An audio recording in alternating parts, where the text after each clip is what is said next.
Hi అండి, welcome to Bhavani tailoring channel. ఈ వీడియోలో ఈ బ్లౌజ్ని ఎలా స్టిచ్చింగ్ చేసుకోవాలి, ఈ థ్రెడ్ పైపింగ్ ఎలా వేసుకోవాలో ఈ వీడియోలో అయితే నేను చూపిస్తానండి.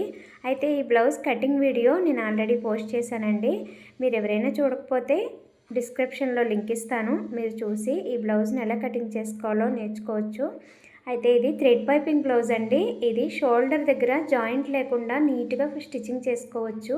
ఈ విధంగా ఎలా స్టిచ్చింగ్ చేసుకోవాలో కూడా ఈ వీడియోలో చూపిస్తాను. ఇది కటింగ్ వీడియో 2 పార్ట్స్ కింద పెట్టానండి. పార్ట్ 1 పార్ట్ 2 అని, ఎందుకంటే లెంత్ ఎక్కువ అవ్వడం వల్ల 2 పార్ట్స్ కింద పెట్టాల్సి వచ్చింది. అయితే మీకు ఆ కటింగ్ వీడియో చూస్తే ఇక్కడ క్లాత్ ఎలా తీసుకోవాలి, ఎమింగ్ కూడా అనేది మీకు అర్థమవుతుంది. పార్ట్ 2 వీడియోలో ఇక్కడ ఒక్క జాయింట్ కూడా రాకుండా ఏ విధంగా కటింగ్ చేసుకోవాలో నేను నీట్గా ఎక్స్ప్లెయిన్ చేశానండి. మీరు చూడాలనుకుంటే డిస్క్రిప్షన్లో ఈ 2 పార్ట్స్ లింక్ ఇస్తాను. ఆ వీడియోస్ చూస్తే మీకు ఈ బ్లౌజ్ కటింగ్ ఎలా చేసుకోవాలో క్లియర్గా అర్థమవుతుందండి. అయితే మీకు ఇంకో బ్లౌజ్ కూడా చూపిస్తాను. ఆ బ్లౌజు షోల్డర్ దగ్గర జాయింట్ వస్తుంది. ఇదేనండి ఆ బ్లౌజు. ఇక్కడ షోల్డర్ దగ్గర మీకు జాయింట్ కనిపిస్తుంది కదా, ఈ విధంగా జాయింట్ వచ్చేలాగా స్టిచ్చింగ్ చేస్తాము.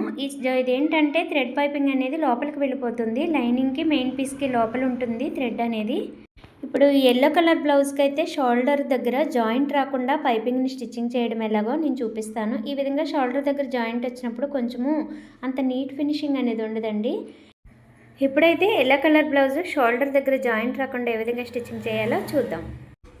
ఇది థ్రెడ్ పైపింగ్ వేయాలి ఈ బ్లౌజ్కి అని చెప్పాను కదా. ఈ థ్రెడ్ పైపింగ్ వేయడానికి క్లాత్ని తీసుకున్నాము. ఈ క్లాత్ని ముందుగా స్టిచ్చింగ్ చేసుకోవాలండి. ఈ క్లాత్ని ఈ విధంగా మనమైతే క్రాస్గా తీసాము. ఈ క్లాత్ ఈ విధంగా క్రాస్గా అన్న పెట్టి జాయిన్ చేసుకోవచ్చు, లేదంటే ఒకదాని మీద ఒకటి ఈ విధంగా ఒకటి అడ్డంగా ఒకటి నిలువుగా పెట్టి ఈ విధంగా క్రాస్గా అన్న స్టిచ్చింగ్ చేసుకోవాలి.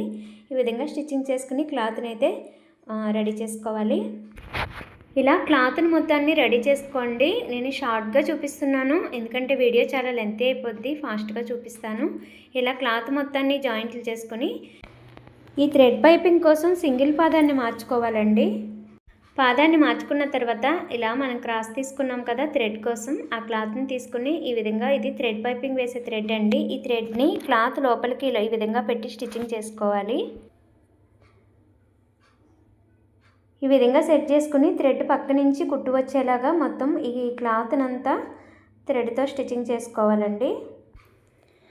అంతేనండి. ఈ విధంగా థ్రెడ్నంతా నేనైతే స్టిచ్చింగ్ చేసేసుకున్నాను. ఈ విధంగా ఒక పావించి ఖర్చుంచుకొని ఎక్స్ట్రా అనేది మొత్తం కటింగ్ చేసేసుకోవాలి.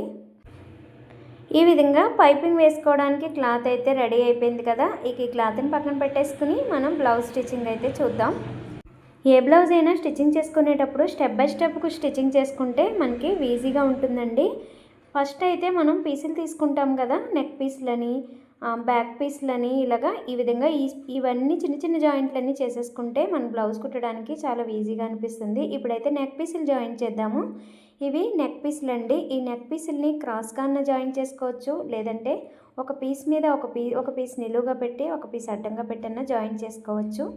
ఈ విధంగా నెక్ పీసులన్నీ జాయిన్ చేసేసుకోవాలి. ఈ నెక్ పీసులు జాయిన్ చేసుకునేటప్పుడు చూసుకుని జాయిన్ చేసుకోండి. ఖర్చులన్నీ ఒకవైపు ఉండేలాగా స్టిచ్చింగ్ చేసుకోవాలి.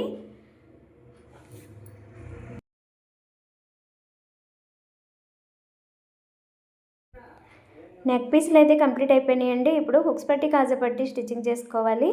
హుక్స్ పట్టి కాజాపట్టి కోసం కటింగ్ వీడియోలోనే చెప్పేస్తానండి ఆ పీస్ ఎక్కడైతే తీసుకోవాలి అనేది. ఈ హుక్స్ పట్టి కోసం క్లాత్ని సింగిల్ ఫోల్డింగ్ వేసి స్టిచ్చింగ్ చేసుకోవాలి.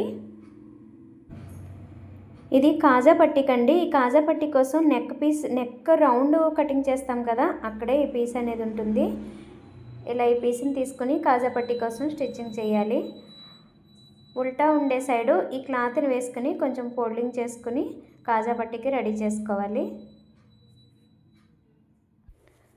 నా వీడియోస్ మీకు నచ్చినట్లయితే ప్లీజ్ అండి లైక్ చేసి సబ్స్క్రైబ్ చేయండి. ఈ బ్లౌజ్ స్టిచ్చింగ్ ఎలా ఉందో కామెంట్ చేయండి.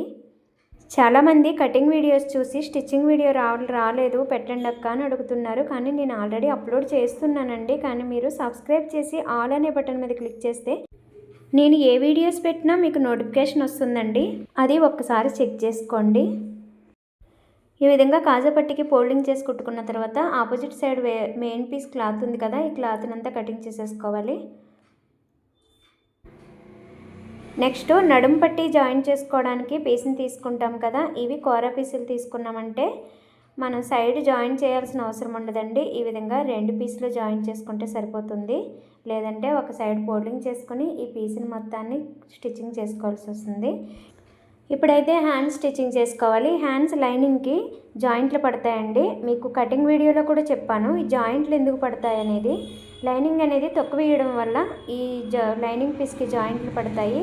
ఇప్పుడైతే హ్యాండ్స్కి జాయింట్స్ అయితే స్టిచ్చింగ్ చేసుకోవాలి. మీకు ఈ బ్లౌజ్ పీస్ మీద ఇంటూ మార్క్ కనిపిస్తుంది కదా, ఈ ఇంటూ మార్క్ ఉన్న సైడు ఈ హ్యాండ్కి ఏదైతే పీస్ జాయిన్ చేసుకుంటామో ఆ పీస్ని తీసుకుని ఈ విధంగా జాయిన్ చేసుకోండి. ఇది ఇంటూ మార్క్ ఎందుకు పెట్టానో మీకు కటింగ్ వీడియో చూస్తే క్లియర్గా అర్థమవుతుంది. ఈ విధంగా జాయిన్ చేసుకున్న తర్వాత ఈ పీస్ని ఈ విధంగా రైట్ సైడ్ వేసుకొని జాయిన్ చేసుకున్న పీస్ మీద కూడా ఒక స్టిచ్చింగ్ వేసుకోవాలి. ఈ విధంగా 2 హ్యాండ్స్కి జాయిన్ చేసుకోవాలండి.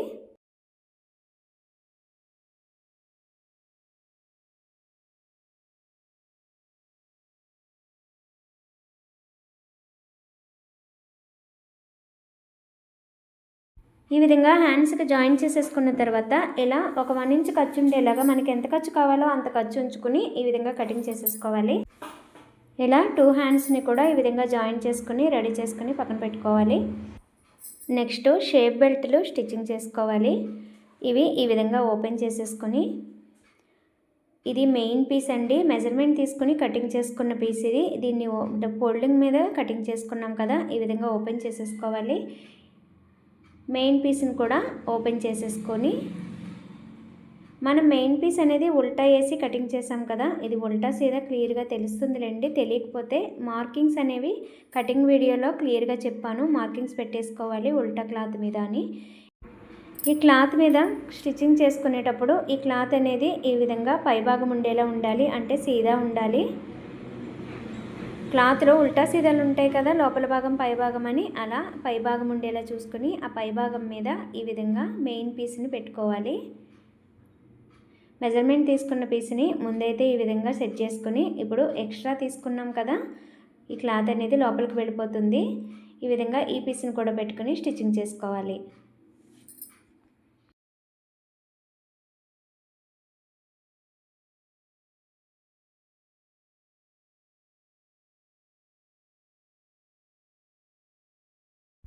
ఇప్పుడు ఇంకొక షేప్ బెల్ట్ని కూడా రెడీ చేసుకోవాలి. ఈ విధంగా ఈ పీస్ కూడా మెయిన్ పీస్ వేసుకుని ఇలా సీదా ఉండేలా చూసుకుని ఈ సీదా వైపు షేప్ బెల్ట్ వేసుకోవాలి. మనం కుట్టేసిన షేప్ బెల్ట్ ఇది ఆపోజిట్, ఈ విధంగా షేప్ ఎదురు బదులు రావాలండి. ఈ విధంగా వేసుకుని స్టిచ్చింగ్ చేసుకోవాలి.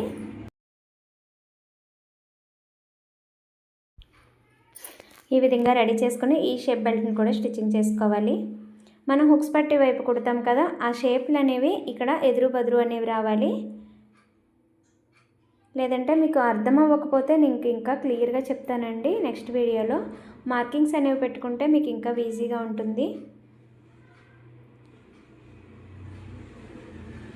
ఇలా ఎదురు బదురు రావాలండి 2 షేప్ బెల్ట్లు, ఒకటి అటు సైడు ఒకటి ఇటు సైడు అనేది రాకూడదు. ఇవి 2 హుక్స్, ఈ షేప్లు అనేవి హుక్స్ పట్టి దగ్గర జాయిన్ చేసే షేప్ అండి. ఇవి 2 ఇలా ఎదురు బదురు వచ్చేలా స్టిచ్చింగ్ చేసుకొని, ఇప్పుడు క్లాత్ని ఈ విధంగా 2 పీసుల్ని కలిపి ఇలా right side, just right side ఇలా ఈ విధంగా ఫోల్డింగ్ చేసి ఆ ఖర్చు మీద కుట్టు అనేది వేసుకోవాలి. ఈ విధంగా లైనింగ్ పీసులు అటు ఓపెన్ చేసుకుంటే మెయిన్ పీస్ అంటే లైనింగ్ పీసు మెజర్మెంట్ తీసుకున్న పీసు పైకి వచ్చింది చూసారా, ఈ విధంగా రావాలి. అందుకే ఫస్ట్ అనేది మెజర్మెంట్ తీసుకుని కటింగ్ చేసుకున్న పీస్ వేసుకుని ఎక్స్ట్రా పీసు పైన వేసుకుని స్టిచ్చింగ్ చేసుకోవాలి. చేసుకోవడం వల్ల మనం మెయిన్ పీస్ మీద జాయిన్ చేసుకున్నప్పుడు కరెక్ట్గా మెజర్మెంట్ ఎంతైతే తీసుకున్నామో అంతే స్టిచ్చింగ్ చేసుకుంటాము. ఈ విధంగా స్టిచ్చింగ్ చేసుకున్న తర్వాత ఇలా మెయిన్ పీస్ అండి ఇది, ఈ మెయిన్ పీస్ ఎంత ఉందో దాని మీద కరెక్ట్గా కుట్టు వేసుకుని ఎక్స్ట్రా ఉన్నదంతా కటింగ్ చేసేసుకోవాలి. మీకు ఎక్స్ట్రా కనిపిస్తుంది కదా, ఈ ఎక్స్ట్రా ఇది మెయిన్ పీసు, ఈ మెయిన్ పీస్ మీద స్టిచ్చింగ్ వేసుకోవాలి. అంటే మెయిన్ పీస్ అంటే లైనింగ్ మెజర్మెంట్ తీసుకున్న పీస్ ఇది, ఈ పీస్ మీదే జాయింట్స్ వేసుకొని మిగతా ఎక్స్ట్రా ఎంతైతే ఉందో అదంతా కటింగ్ చేసేసుకోవాలి.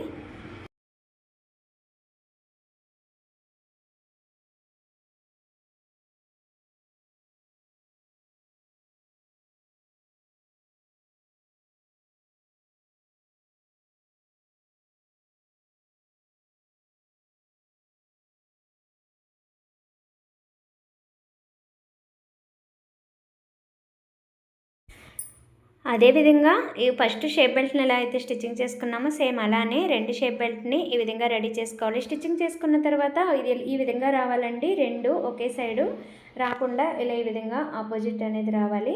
ఇప్పుడు షేప్ బెల్ట్లు అయితే రెడీ అయిపోయినాయి. ఇప్పుడు ఫ్రంట్ పార్ట్ స్టిచ్చింగ్ చేద్దామండి. ఫ్రంట్ పార్ట్లో రైట్ సైడ్ పీసులు ఉంటాయి కదా, రైట్ సైడ్ పీసులు అనేవి స్టిచ్చింగ్ చేసేసుకోవాలి. ఇది ఫ్రిన్స్ కట్ కదా, ఇది డాట్స్ దగ్గర కటింగ్ చేసేస్తాము. ఈ రైట్ సైడ్ పీసులు అనేవి జాయిన్ చేసేసుకోవాలి. ఇది ఓపెన్ చేస్తే ఈ విధంగా ఇంటూ మార్క్స్ ఉంటాయండి. ఈ ఇంటూ మార్క్స్ ఎందుకు ఉన్నాయో మీరు ఖచ్చితంగా స్టిచ్చింగ్ వీడియో చూస్తేనే మీకు అర్థమవుతుంది. ఈ విధంగా ఈ మెయిన్ పీస్ని కూడా ఈ విధంగా ఓపెన్ చేసేసుకోండి. ఈ మెయిన్ పీసు ఉల్టా మీద ఈ లైనింగ్ పీస్ అనేది జాయిన్ చేసుకోవాలి.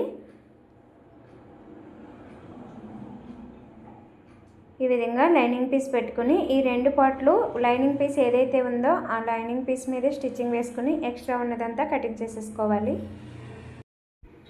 నా వీడియోస్ ఎవరైతే కంటిన్యూగా చూస్తున్నారో వాళ్ళకి ఏవైనా టైలరింగ్ వీడియోస్ కావాలా, లేదంటే డిజైన్ వీడియోస్ కావాలా, ఇలాంటివి మీకు ఏవైనా ఇంట్రెస్ట్ ఉంటే నాకు కామెంట్ చేయండి. నేను తప్పకుండా చేయడానికి ట్రై చేస్తాను. మాకు స్టిచ్చింగ్ చేయడానికి ఆర్డర్స్ ఎక్కువగా ఉంటాయండి, దానివల్ల వీడియోస్ అనేవి లేట్ అవుతున్నాయి. మీకు ఎలాంటి వీడియోస్ కావాలో మీరు కామెంట్ చేస్తే నేను వీడియోస్ చేయడానికి తప్పకుండా ట్రై చేస్తానండి. ఈ విధంగా రైట్ సైడ్ పీసులని రెండింటిని ఈ విధంగా రెడీ చేసుకోవాలి. ఇక్కడ సైడ్ కట్స్ ఉన్నాయి కదా, స్టిచ్చింగ్ పార్ట్స్ దగ్గర కట్స్ ఇచ్చుకుంటాం కదా, ఈ విధంగా కట్స్ అనేవి కూడా ఇలా ఆపోజిట్ అనేది రావాలి. ఈ విధంగా రైట్ సైడ్ పీసులను రెడీ చేసుకోవాలి. ఇప్పుడు బ్యాక్ పార్ట్ ఎలా స్టిచ్చింగ్ చేయాలో చూపిస్తాను. ఇలా ఈ విధంగా మెయిన్ పీస్ని తీసుకుని మెయిన్ పీసు ఉల్టా సైడు లైనింగ్ వేసుకుని స్టిచ్చింగ్ చేసుకోవాలి. ఇది ఉల్టా అండి. ఈ విధంగా లైనింగ్ మొత్తాన్ని ఇలా అడ్జస్ట్ చేసుకుని ముందుగా చంక భాగం నుంచి స్టిచ్చింగ్ చేసుకుంటే ముడతలు అనేవి రావు. ఒకసారి ఈ విధంగా అయితే ట్రై చేసి చూడండి. ఇలా బ్లౌజ్ మొత్తాన్ని స్టిచ్చింగ్ చేసుకోవాలి. లైనింగ్ అయితే మనం కరెక్ట్ మెజర్మెంట్ తీసుకుని కటింగ్ చేసుకున్నాం కదా, అదేవిధంగా ఓన్లీ లైనింగ్ మీద కుట్టు వచ్చేలాగా స్టిచ్చింగ్ చేసుకుని మెయిన్ పీస్ ఏదైతే ఉందో అది ఎక్స్ట్రా ఏదైతే ఉందో ఆ పీస్ మొత్తాన్ని కటింగ్ చేసేసుకోవాలి.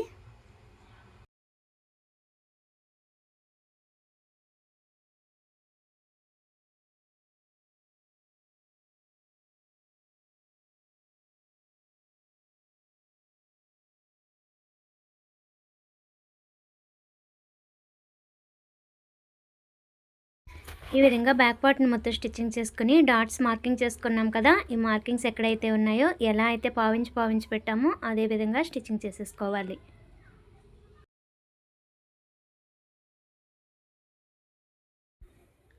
ఇప్పుడు నడుము పట్టీని జాయిన్ చేసుకోవాలి. ఇక్కడ డాట్స్ వేసుకున్నాం కదా, ఇక్కడ ఈ విధంగా చిన్న కుచ్చు వచ్చేలాగా ఫోల్డింగ్ చేసుకుని ఈ విధంగా మొత్తం బ్లౌజ్ బ్యాక్ పార్ట్ మొత్తాన్ని స్టిచ్చింగ్ చేసుకోవాలి.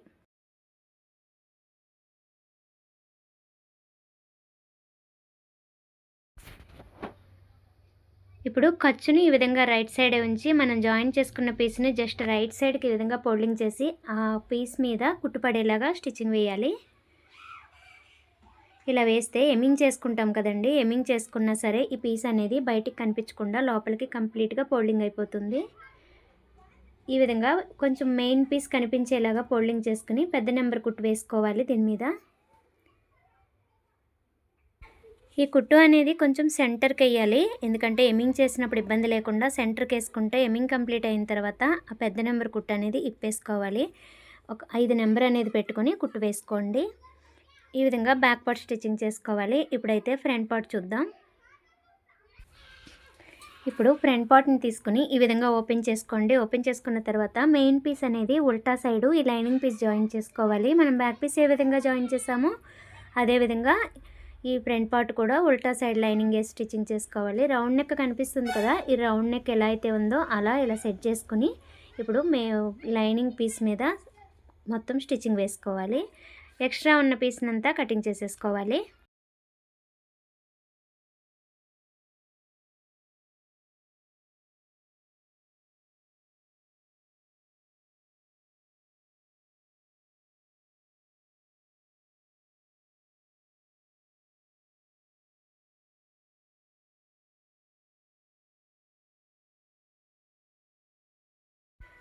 ఈ విధంగా లైనింగ్ పీస్ మీద జాయిన్ చేసుకుని ఎక్స్ట్రా హాఫ్ ఇంచ్ పావు ఇంచ్ తీసుకున్నాం కదా, ఆ క్లాత్ని కట్ చేసుకుంటే ఈ విధంగా ఫ్రంట్ పార్ట్ అనేది రెడీ అయిపోయింది. ఇప్పుడు రైట్ సైడ్ పీసులు కూడా జాయిన్ చేసేసుకుందాం. ఈ రైట్ సైడ్ పీసులు ఇక్కడ టిక్ మార్క్ కట్ మార్క్ కనిపిస్తుంది కదా, ఇక్కడ కట్స్ ఇచ్చుకున్నాం కదా, అవి చంక దగ్గరికి రావాలని గుర్తుపెట్టుకోండి. ఈ విధంగా ఫ్రంట్ పార్ట్ మీద రైట్ సైడ్ పీసుల్ని ఈ విధంగా చంక భాగం నుంచి స్టార్టింగ్ నుంచి చంక భాగం నుంచి స్టిచ్చింగ్ చేసుకోవాలి. ఇది చాలామందికి కింది దాకా కలవదండి, కొంచెం తక్కువ వచ్చే అవకాశం ఉంటుంది. కానీ కొంచెము ఈ పై పీస్ ఉంది కదా, ఈ పై పీస్ అనేది కొంచెం లాగిపట్టి గుంజి కుడితే నీట్గా సరిపోతుంది. లేదు మీకు సరిపోవట్లేదు అని అనుకుంటే ఈ రైట్ సైడ్ పీస్ అనేది కొంచెము పేపర్ మీద కటింగ్ చేసుకుని ఎక్స్ట్రా కటింగ్ చేసుకోండి. ఈ విధంగా డబుల్ స్టిచ్చింగ్ వేసుకోవాలి. ఇలా స్టిచ్చింగ్ వేసుకున్న తర్వాత ఫ్రంట్ సైడ్ హుక్స్ పట్టి దగ్గర ఒక డాట్స్ ఉంటుంది కదా, ఆ డాట్ని కూడా స్టిచ్చింగ్ చేసుకోవాలి. హుక్స్ పట్టి దగ్గర డాట్ వేసుకోవడానికి ఈ విధంగా మార్కింగ్ చేసుకున్నాం కదా, మార్కింగ్ ఎలా ఉందో అలాగే డాట్స్ వేసుకోవాలి. ఇలాగే ఇప్పుడు ఈ పార్ట్ ఎలా అయితే కుట్టామో అదేవిధంగా ఇంకొక రైట్ సైడ్ పార్ట్ ఉంది కదా, అది కూడా అలానే స్టిచ్చింగ్ వేసేసుకోవాలండి. ఈ విధంగా బ్లౌజ్కి ఫ్రంట్ పార్టు లెఫ్ట్ రైట్ ఈ పార్ట్లో అయితే స్టిచ్చింగ్ చేసేసుకున్నానండి. ఈ విధంగా స్టిచ్చింగ్ చేసుకోవాలి. ఇటు ప్రిన్స్ కట్ కనిపిస్తుందో కదా, ఇది కరెక్ట్గా కలవాలి. ఇదైతే ఓవర్లాక్ చేసుకుని వచ్చేస్తాను.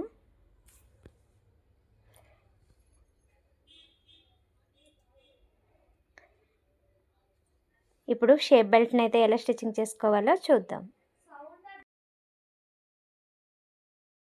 ఈ విధంగా షేప్ బెల్ట్ని తీసుకుని ఫ్రంట్ పార్ట్లకు అయితే జాయిన్ చేయాలి. ఇక్కడ మీకు షేప్ కనిపిస్తుంది కదా, ఈ షేప్ని ఈ విధంగా ఇలా సెట్ చేసుకుని ఇది ఏ పార్ట్కి అయితే వస్తుందో, లెఫ్ట్కి వస్తుందో రైట్కి వస్తుందో ఒకసారి సెట్ చేసుకోవాలి. ఇలా సెట్ చేసి చూసుకొని షేప్ బెల్ట్ని ఈ విధంగా ఫ్రంట్ పార్ట్ మీద వేసుకొని స్టిచ్చింగ్ చేసుకోవాలి.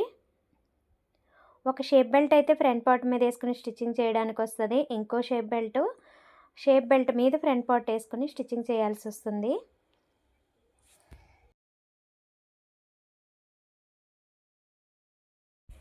ఈ విధంగా డబుల్ స్టిచ్చింగ్ అనేది చేసుకోండి.